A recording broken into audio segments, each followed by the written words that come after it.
Kak.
ili katika kushindana na jeshi la pepo wabaya tulindwe na misaada ya kujinyima. Kwa njia ya Bwana wetu Yesu Kristo mwanao, anayeishi na kutawala nawe katika umoja wa Roho Mtakatifu, Mungu daima na milele. Amen. Somo katika kitabu cha nabii Yoeli. Bwana asema hivi: mnirudie kwa moyo wenu wote, kwa kufunga na kulia na kuomboleza. Irarueni mioyo yenu, siyo mavazi yenu. Mrudieni Bwana Mungu wenu, kwa maana yeye ni mpole na mwingi wa huruma, siyo mwepesi wa hasira, ni mwingi wa rehema, ni mwenye kuisikitikia taabu yenu. Ni nani anayejua? Labda atarudi kusikitika na kuachia baraka yake. Mtolee Bwana Mungu wenu matoleo na sadaka ya kinywaji. Pigeni baragumu katika Sioni, mtoleeni Mungu mafungo, tangazeni kusanyiko la ibada. Kusanyeni watu wa taifa, muwaite katika mkutano mtakatifu. Muwakutanishe wazee, muwakusanye watoto wachanga, nao wanyonyao maziwa. Bwana harusi atoke chumbani kwake, na bibi harusi katika kikao chake. Kati ya mlango wa hekalu na altari walie makuhani, walio watumishi wa Bwana waseme: Ee Bwana, ulihurumie taifa lako, wala usitoe urithi wako upate aibu na kuchekwa na mataifa. Kwa nini katika mataifa waseme, yuko wapi Mungu wao? Ndipo Bwana aliitendea nchi yake kwa moyo wa mapendo, akalihurumia taifa lake. Neno la Bwana.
na ombi tunalotoa kwa jina la Kristo ndilo hili: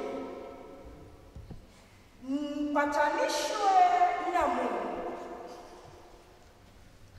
Yeye amemfanya yule asiyejua dhambi kuwa dhambi kwa ajili yetu, ili na sisi tuwe uadilifu wa Mungu katika yeye. Sisi tulio wafanyakazi pamoja na Mungu tunawaonya, msipokee bure neema ya Mungu. Maana asema, wakati wa neema nawasikiliza, siku ya wokovu nawasaidia. Kumbe sasa ndio wakati wa neema. Sasa ndio siku ya wokovu. Neno la Bwana.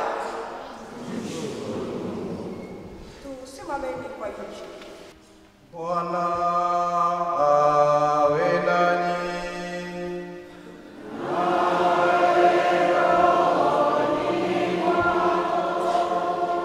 Somo la Injili takatifu ilivyoandikwa na Mathayo.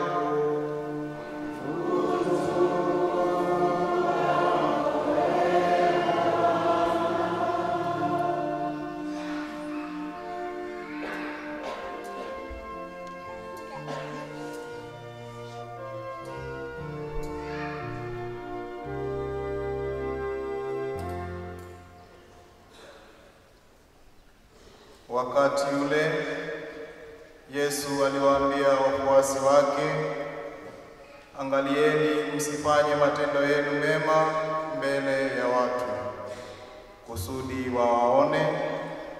Mkifanya hivyo hamna thawabu kwa Baba yenu aliye mbinguni. Basi mnaposaidia wenye shida, usipige tarumbeta mbele yao, kwa maana wanafiki wafanyavyo katika masinagogi na njiani, ili wasifiwe na watu. Amini nawaambieni, wamekwisha pata tuzo yao.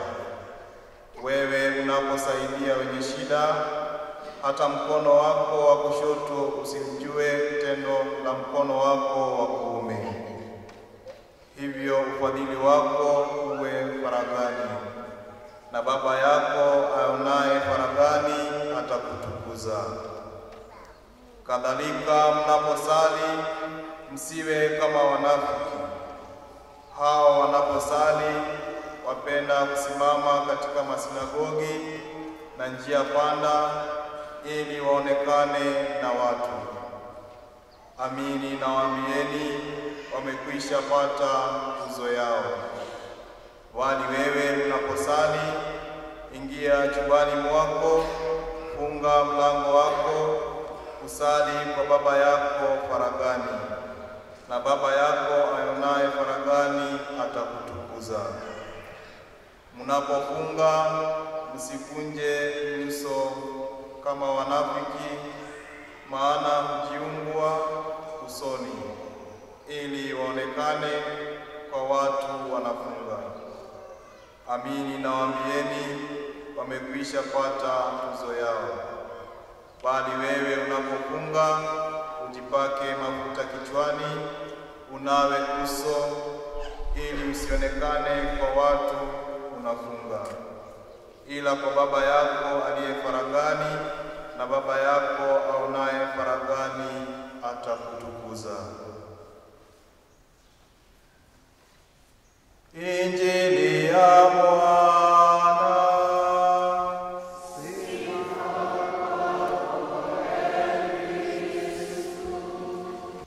Upendo wa Mungu. Jumatano ya Majivu inatukaribisha katika kipindi cha siku 40 za Kwaresima, kipindi cha toba.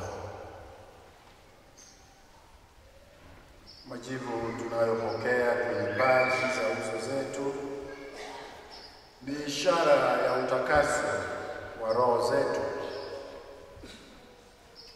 utayari wetu wa kufanya kitubio. Tunakubali hali yetu ya kibinadamu ya kuwa wenye dhambi.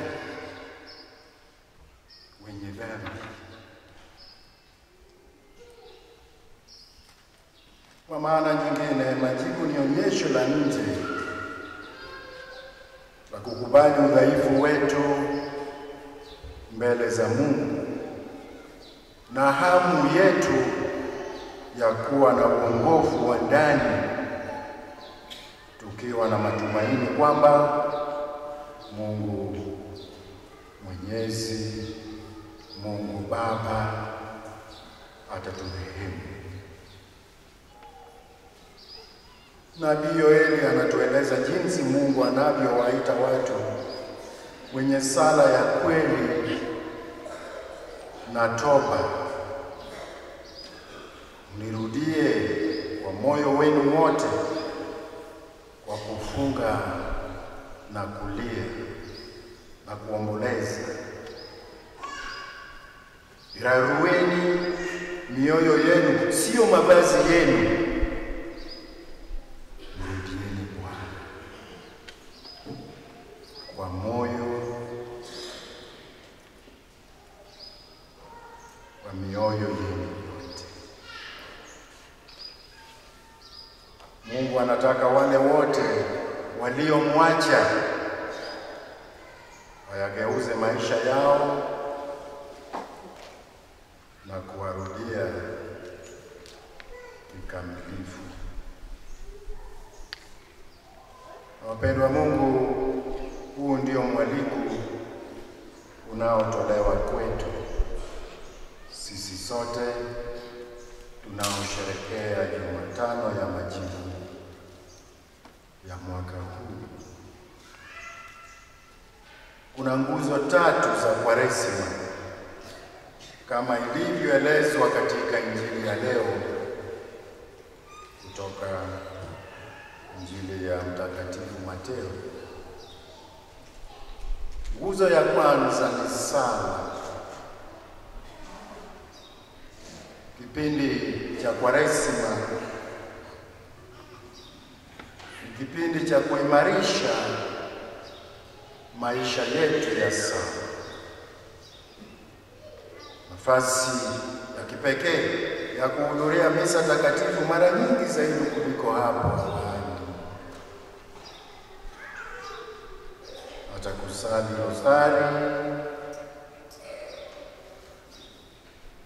zaidi kuliko hapo awali. Kuabudu kwa ukimya sakramenti takatifu ya altari, kuwa na muda wa warsha za mafungo na sala kwenye maeneo ya sala, kusali pamoja kama familia, kuwaombea wengine tunaowajua na tusiowajua, kwa maana Bwana husikia sala zetu na maombi yetu kwetu wenyewe na kwa wale tunaowajua na tusiowajua. Angalieni, mwaka huu tunaingia katika kipindi cha Kwaresima pamoja na mchungaji wetu Baba Mtakatifu Papa ambaye amelazwa hospitalini. Tuzidi kumwombea pamoja na wagonjwa wote na wanaoteseka, hasa katika kipindi hiki cha Kwaresima. Na tuombe pia kwa ajili ya nchi yetu,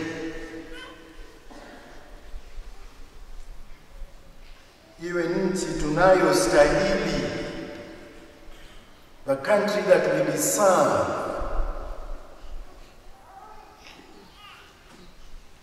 nchi tunayoitamani,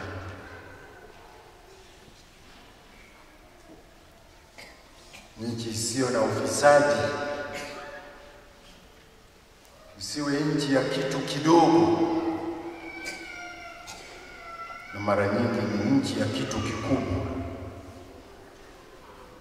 Tuiombee nchi yetu. Corruption is what is eating the very fabric of our nation.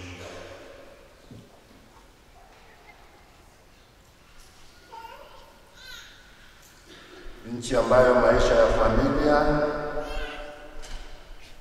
yamepewa umuhimu wake kama msingi.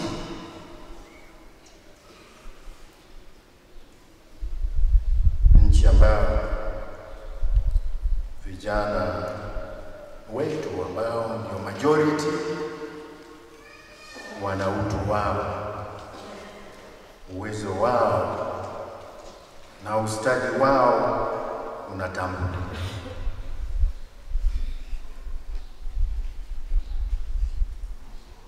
Tukumbuke ya kwamba sala zetu hazipaswi kuwa onyesho la nje kwa wengine kuona,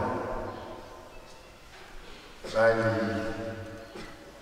ni kuinua mioyo yetu kwa Mungu ambaye anaona yote ndani ya maisha yetu, na ambaye anajua chochote tunachohitaji hata kabla hatujamuomba. Tusali kwa siri ili Mungu mwenyewe aweze kuiona nia yetu. Nguzo ya pili ya Kwaresima ni kufunga. Kufunga hakuhitaji tu kuwa nafasi ya kibinafsi ya kujinyima vyakula na vinywaji fulani, sinema au michezo au mitandao ya kijamii. Kisha baada ya Kwaresima tunarudia hali yetu ya kawaida na kuvifurahia. Indeed, we can deny ourselves food and drinks and whatever, but after Kwaresima we return to them.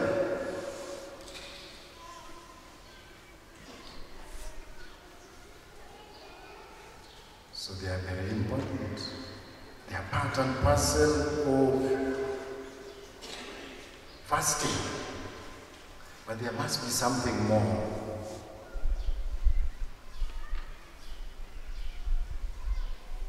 Lazima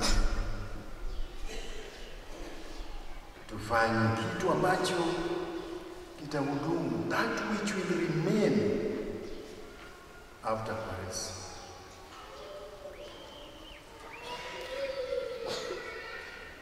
Kufunga kunahusiana na kufanywa upya kibinafsi wa ubatizo wetu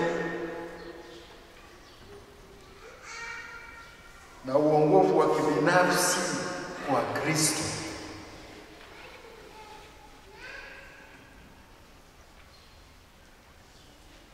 If we work on our relationship with Christ, this will remain even after this period.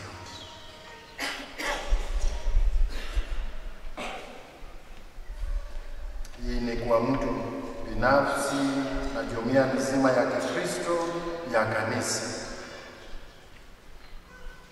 Ni wakati wa kumwomba Mungu atuwezeshe kukua katika hamu yake. That we have this desire for God.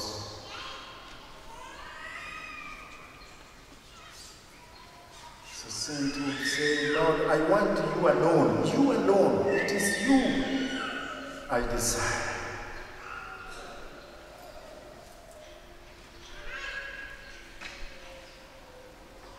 Mtakatifu Agustino mwana wa Monica aligundua ya kwamba our hearts are restless. Nothing else in this world can fill a certain gap within our life except God.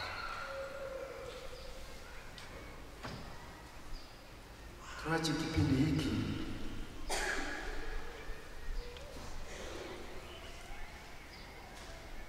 kituwafanya wenye hamu ya Mungu. Kwa njia ya kufunga, Mungu anatuita tumrudie na kujazwa na upendo na ukweli wake. Ndio tujinyime,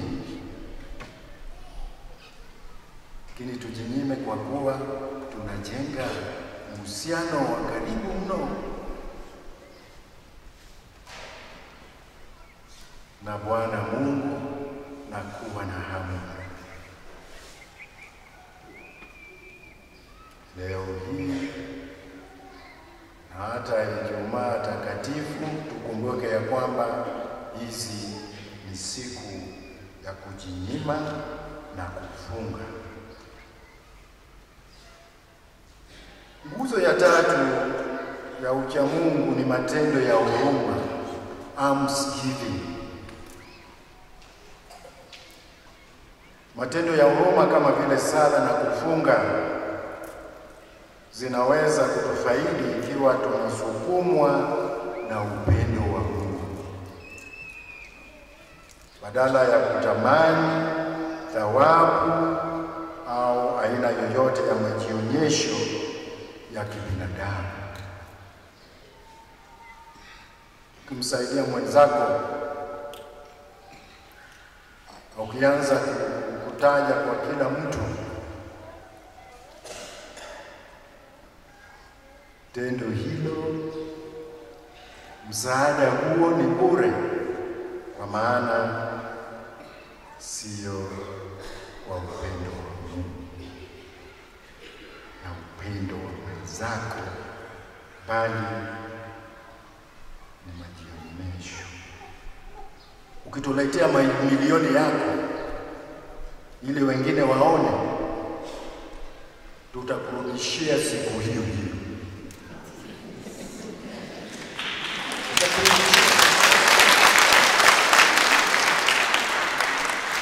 Tutakurudishia bila apology.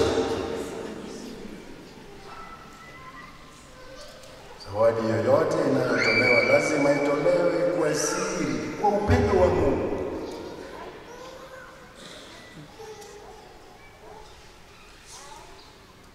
Hapo ndipo tunaweza kudhani kuwa unamtolea Mungu.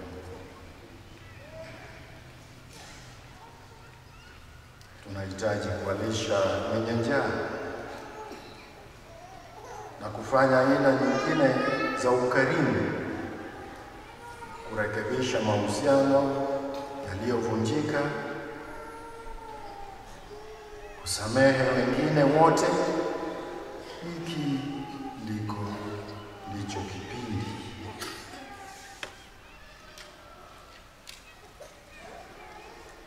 Wengi wetu bado hatujathamani furaha ya kutoa na kutoa na kutoa bila kusahau kuhesabu gharama kwa upendo wa Mungu. Because all we have and are from God to be shared with our brothers and sisters. Kwa upendo wake. Sisi ni mahujaji wa matumaini. sababu zaidi ya kutufanya kuwa wakarimu kwa wengine, kwa maana sisi ni wa kudumu hapa duniani. Lengo letu linapaswa kuwa na hamu kuu ya kumrudia Mungu kwa mioyo yetu yote na kupatanishwa na kuwa na mabadiliko ya ndani na uongofu wa ndani.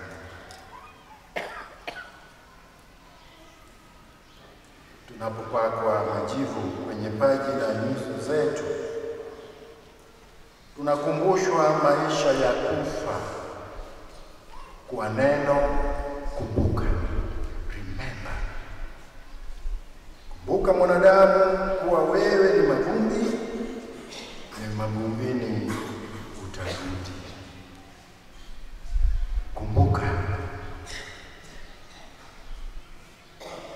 maana tunawapaka wote waliomo, hata watoto wachanga watapakwa.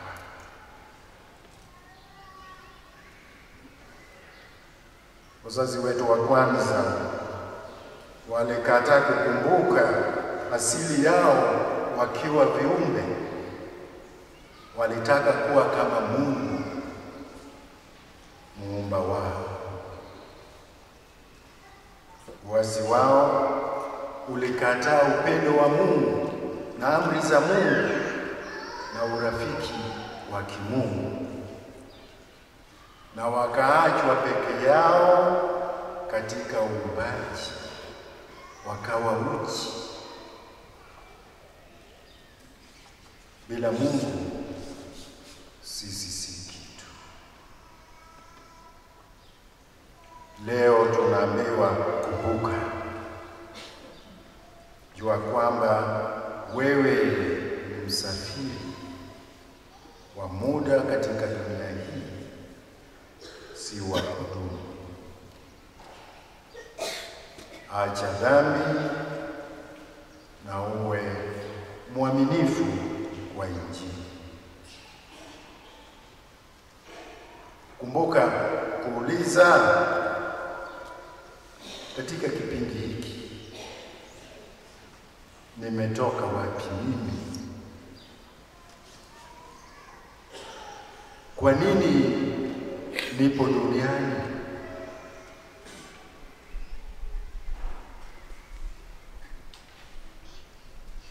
Nitaenda wapi nikifa?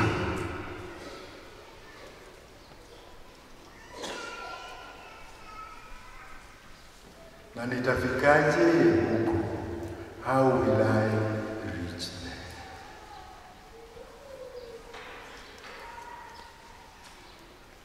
Maswali manne muhimu mno kwetu sisi.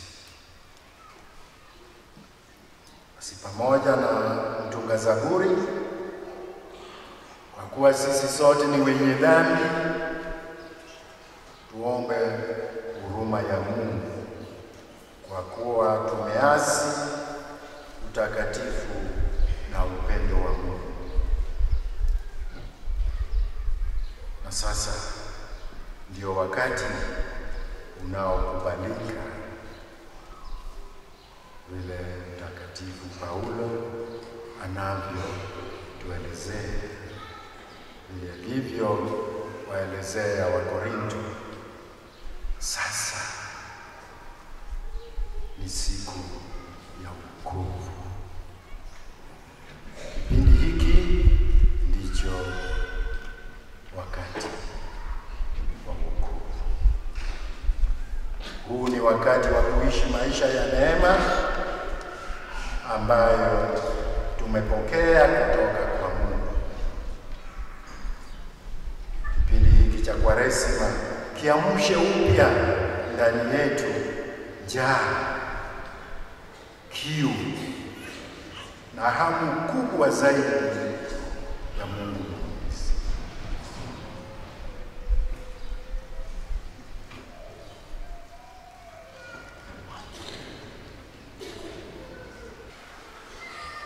Ndugu zangu, tumuombe kwa unyenyekevu Mungu Baba apende kuyabariki majibu haya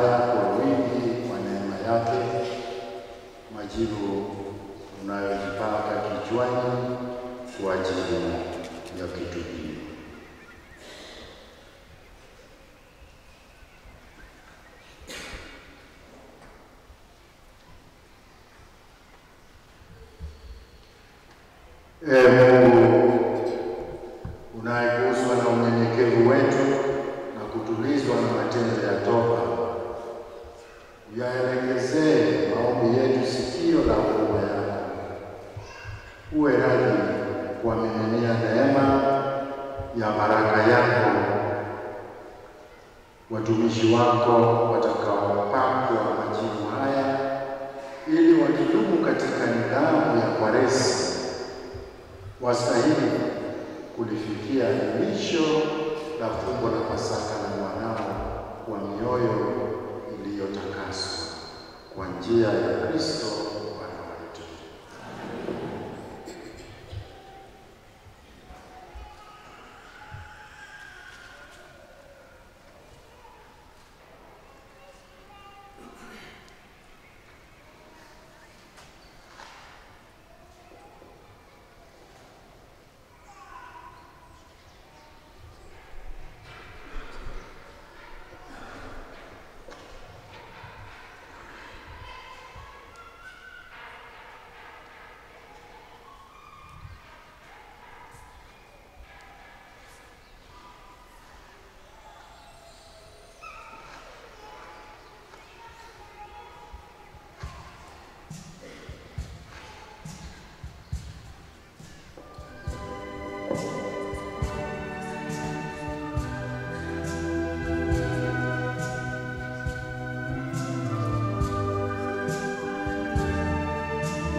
kukupenda na kukutumikia katika maisha ya ndoa.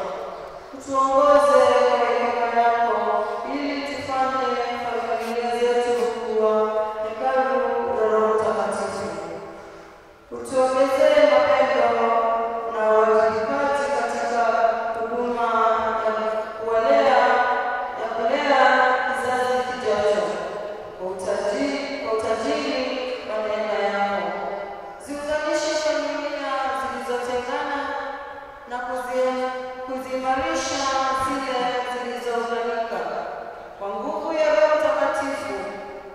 Fukuza giza ya utengano, ugomvi, kutowajibika na sababu nyingine zinazozorotesha imani katika familia. Bariki watoto na wazazi wapate neema ya kuishi vyema kama familia ya Yesu, Maria na Yosefu. Ee Bwana, tunakuomba. Sala ya kuombea kanisa.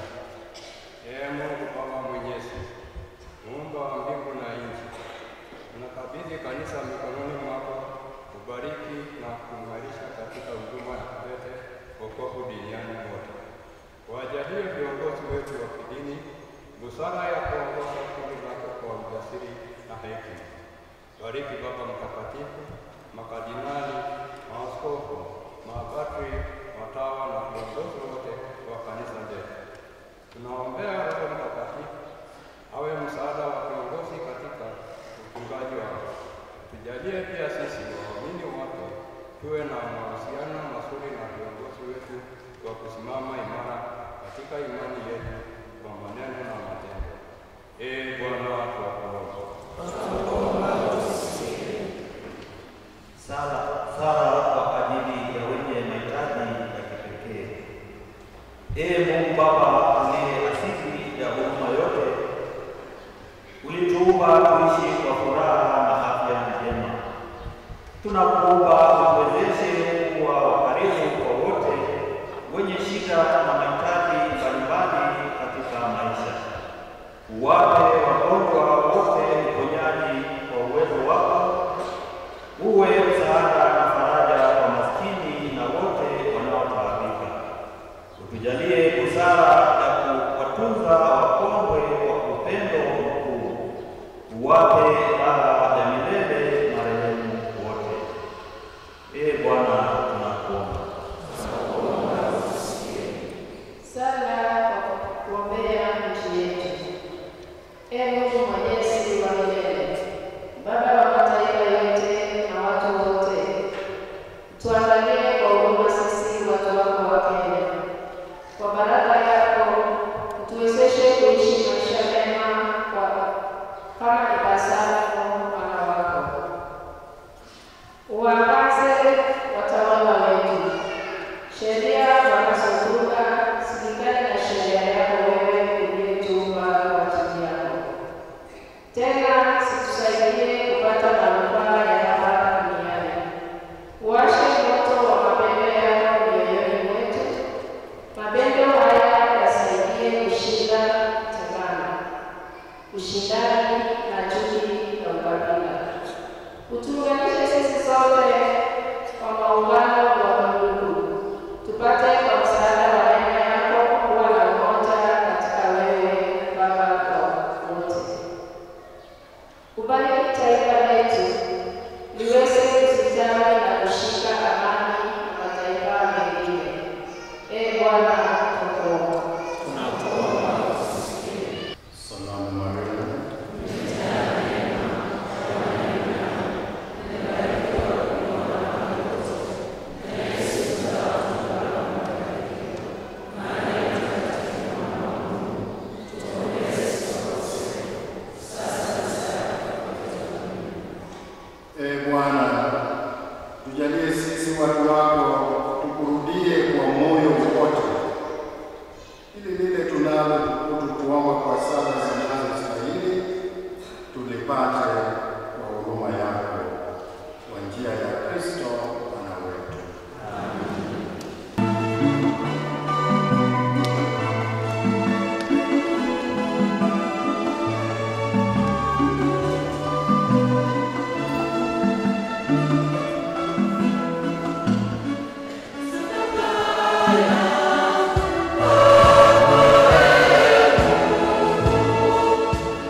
Amini ndugu, ili sadaka yangu na yenu ikubalike kwa Mungu Baba Mwenyezi.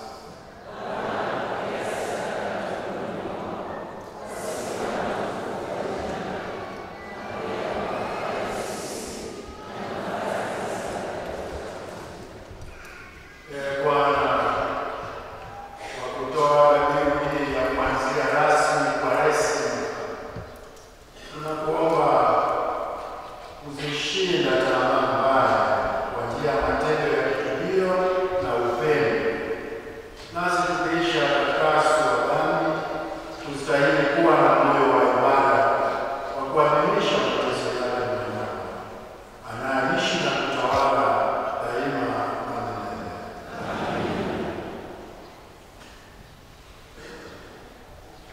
Bwana awe nanyi. Inueni mioyo.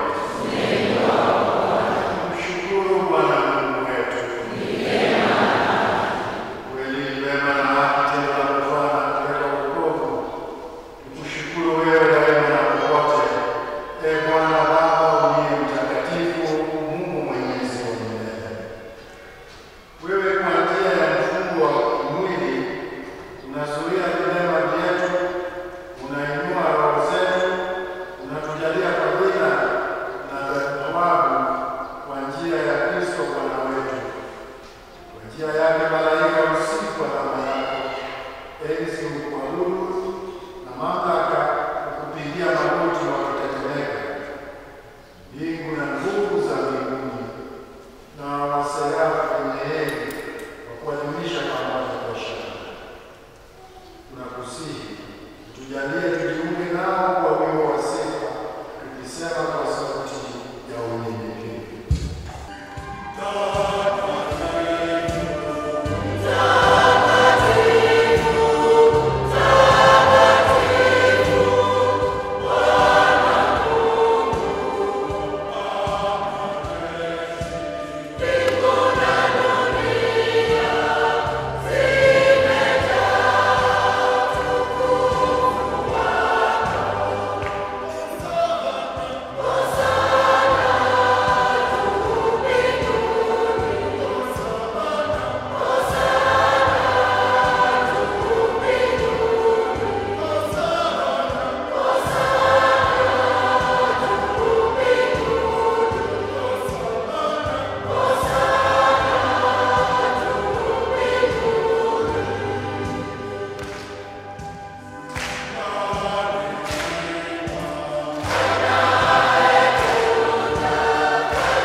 Maana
Wapokee kwa wema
Na leo pia ninaona Wakristo wengi kutoka pembe mbalimbali ya jimbo letu, kwa kuwa siku hii ya leo tunazindua kampeni ya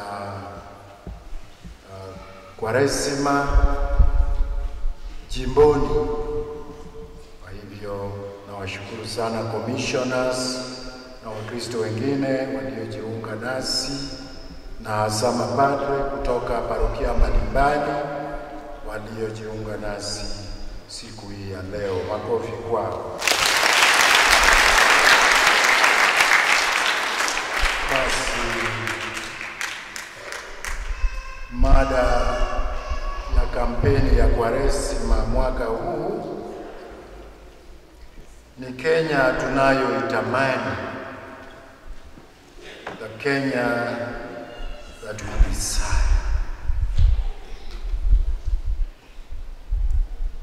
Matamanio huleta msukumo mkubwa ambao hushawishi matendo yetu mengi, mawazo na hatimaye maisha yetu kidunia na kidini. Matamanio yana majukumu muhimu katika maamuzi yetu maishani.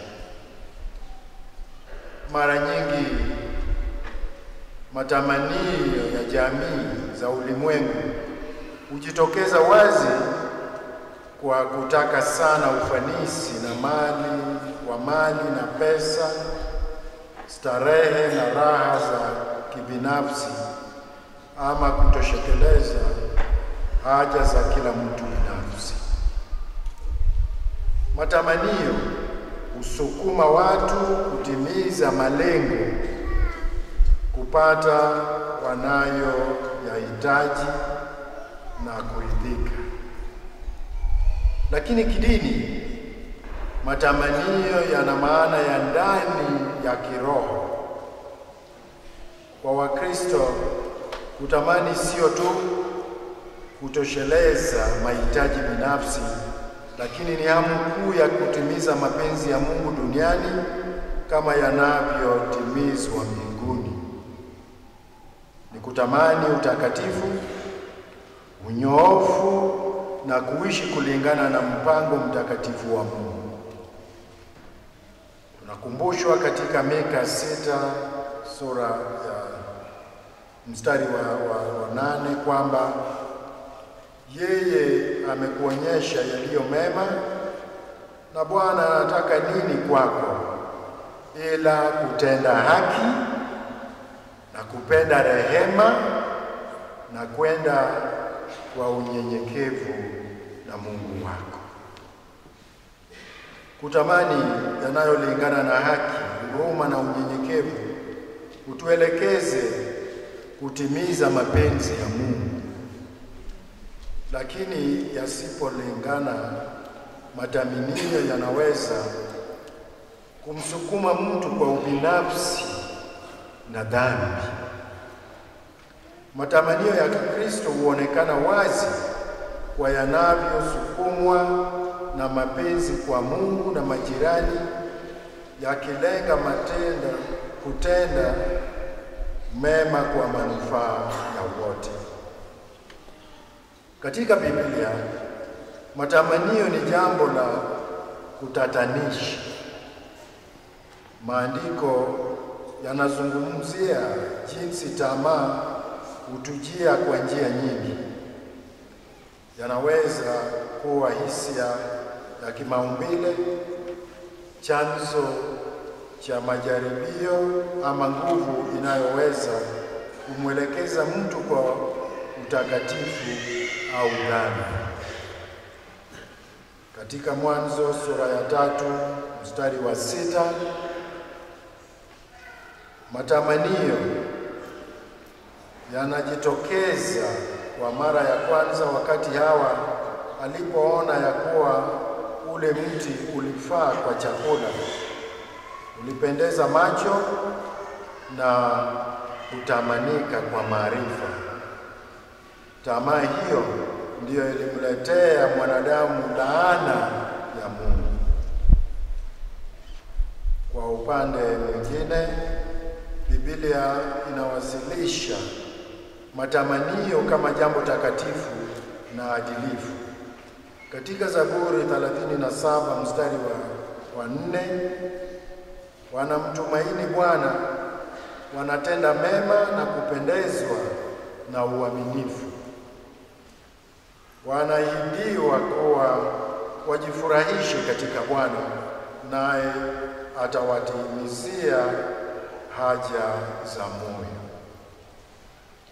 Tunapojiandaa kwa kampeni ya Kwaresima ya 2025, maudhui Kenya tunayoitamani yana mguso maalum kwa Wakristo wote nchini. Tunaitamani Kenya isiyo na migawanyiko, ufisadi au kuvunja watu mioyo, lakini nchi ambapo haki, amani na umoja zinatawala. Raia wote, hasa waliotengwa ama kubaguliwa, wanaweza kupata mafanikio, mahala ambapo uongozi una sifa na uadilifu na kila mmoja anajali maslahi ya mwingine. Tunaalikwa katika msimu huu wa Kwaresima kutafakari kwa kina kuhusu tunayotamani kwa nchi yetu na kujiuliza iwapo matazamio hayo yanalingana na maadili ya ufalme wa Mungu. Tunapaswa kutamani mabadiliko yanayoanzia nyoyoni zetu na kusambaa katika mfumo wa jamii. Msimu huu wa Kwaresima tunaalikwa kuchunguza tunayoyatamani na kuyatakasa. Kenya inakabiliwa na changamoto nyingi: misukosuko ya kisiasa, matatizo ya kiuchumi na uvunjaji wa haki za jamii, na tunaombwa kutamani yaliyo mema kwa nchi, tuombee uponyaji na umoja, na tujitolee kutekeleza mambo yanayoangazia matamanio hayo. Wakristo hawafai kuiombea tu Kenya, lakini kutafuta kuimarisha haki katika kila nyanja ya taifa. Raia ni lazima wawe tayari kushirikiana kujenga taifa lenye haki na amani ambazo Kristo anatakia watu wake. Tunapohitajika kuchukua maamuzi magumu, ile hali hatua sahihi inayohitajika si bayana, tunapaswa kuongozwa na mafundisho ya Mtakatifu Tomaso wa Aquino. Mafundisho hayo hutuhimiza kuwa kila tunapokabiliwa na hali yoyote ambapo matokeo ya matendo yetu yanaweza kuwa na manufaa na madhara kwa pamoja, hatuna budi kuchunguza kikamilifu malengo yetu. Iwapo tunatamani mema kwa dhati, lakini yatokee mabaya bila sisi kukusudia, matendo yetu yanaweza kukubalika kuwa ya dhati. Kwa mfano, katika kulinda haki, huenda tukajipata katika hali ambapo utekelezaji sheria unamuumiza mwingine. Katika hali kama hiyo, tunapaswa kuongozwa na nia yetu na kuhakikisha manufaa kwa wote. Mtakatifu Tomaso anatukumbusha kwamba ni lazima matendo yetu yalingane na majukumu yanayojali uadilifu ili kutenda haki kwa busara na kwa mapenzi ya Mungu. Msimu wa majuma matano wa Kwaresima unawalisha unawasilisha mada 5 za Kenya tunayoitamani ambazo zitatusaidia kujenga matamanio yetu kwa nchi. Wiki ya kwanza tunaangazia umoja wa familia na jukumu lake katika kujenga jamii yenye amani. Familia ni shule ya kwanza ya kufundishia maadili.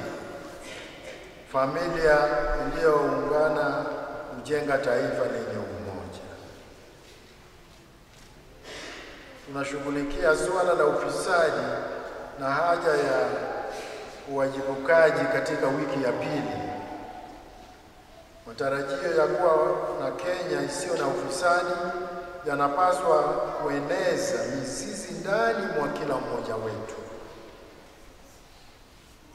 Tunaalikwa katika wiki ya 3 kutafakari kuhusu vijana na uwezo walio nayo na ambao haujatumika kikamilifu nchini. Wiki ya 4 tunachunguza umuhimu wa elimu inayojali nyanja zote za maisha, tukitamani kuwa na mfano unaotilia mkazo mafundisho yanayonoa fikira na kujenga tabia. Tunamalizia wiki ya 5 kwa kuangazia umuhimu wa kutunza makao zetu sote. Tunahimizwa kutafakari kuhusu tunavyotamani usimamizi wa mazingira uwezao kurejesha na kulinda vyote vilivyoumbwa na Mungu kwa manufaa ya vizazi vijavyo. Ujumbe wa kila wiki unampatia kila mmoja na jamii yote changamoto. Tunapotafakari kuhusu Kenya tunayoitamani, tunahimizwa kufikiri sio tu tunayoyahitaji sisi, lakini pia tunayowatakia wengine. Tunaombwa kutamani mema ya kila mtu bila kujali asili au tabaka zao. Tukiwa Wakristo, hatuwezi kuridhika na baraka za binafsi ilhali wengine wanateseka. Tuna jukumu la kuhakikisha manufaa kwa wote na tunabudi kutamani jamii inayoendeleza usawa, haki na upendo. Changamoto tulio nayo sio tu kutamani mabadiliko ya kiroho, lakini kujitolea kwa dhati kutenda. Jukumu letu tukiwa raia wa Kenya ni kujenga nchi tunayoitamani. Kazini, katika siasa, kwenye jamii na hata nyumbani, hatuna budi kudumisha uadilifu, upendo na haki. Injili inatutaka tuwe chumvi na nuru ya ulimwengu, tuwe maajenti wa kuiboresha Kenya.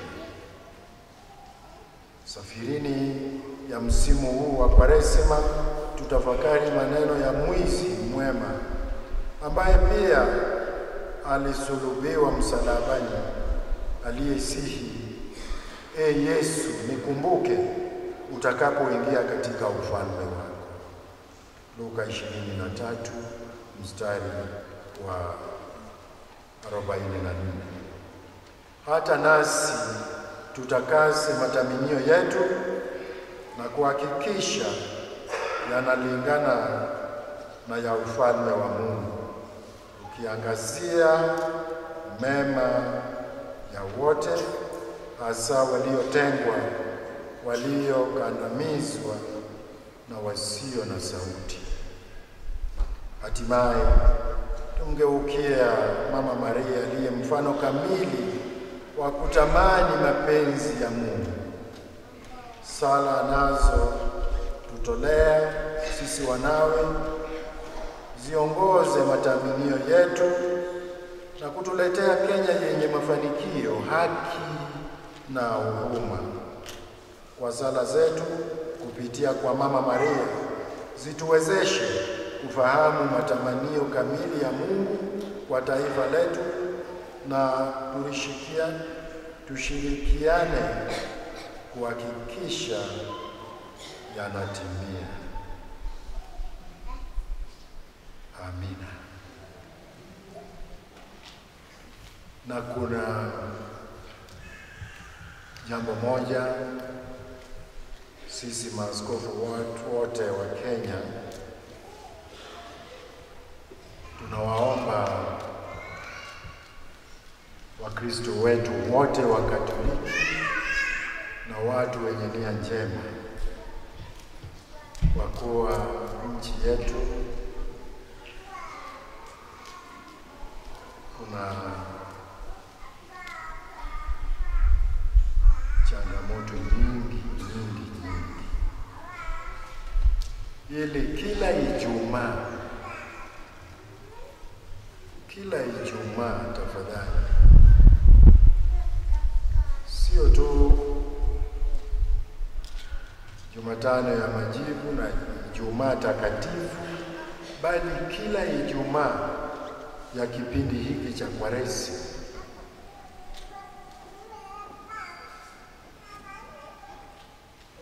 tusali zaidi.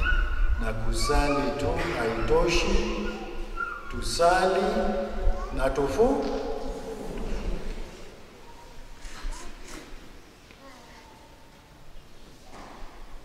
some challenges are only transformed by prayer and fasting.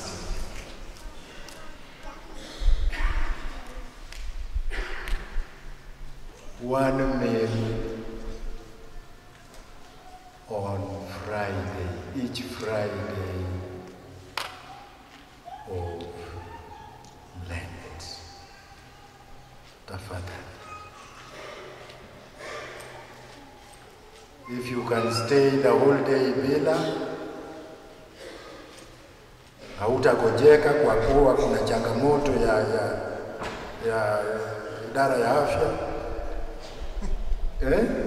Usigonjeke kwa ajili ya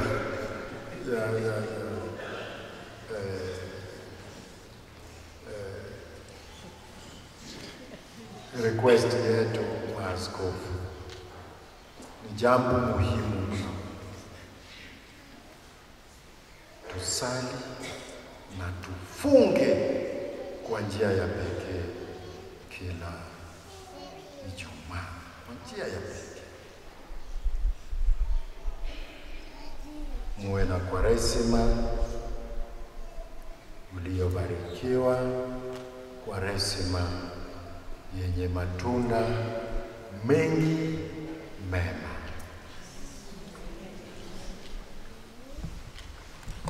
Mungu